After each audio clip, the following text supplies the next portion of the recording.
Vous êtes-vous déjà demandé à quoi ressemblerait le monde si vous étiez daltonien? Eh bien, il ressemblerait peut-être à ça.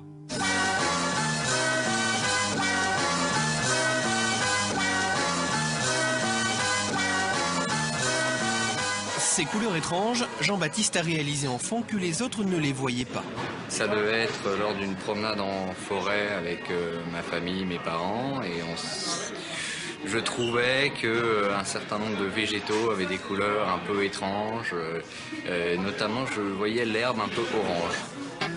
C'est gênant pour l'herbe, mais ça l'est encore plus pour les vêtements. Hier, je faisais les soldes et j'étais tout seul.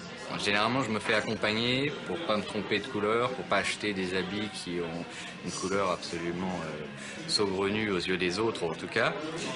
Et j'ai demandé, ce que je fais pas souvent, mais j'ai demandé à la vendeuse de quelle couleur était telle veste. Et je voulais savoir si c'était marron ou vert. Et je n'en avais strictement aucune idée. Les quiproquos sont réguliers, y compris dans le travail, surtout quand, comme Jacques, on ne voit pas du tout les couleurs. Il y a 3 ou 4 ans, j'ai été acheter une voiture un soir chez un concessionnaire. L'affaire s'est faite.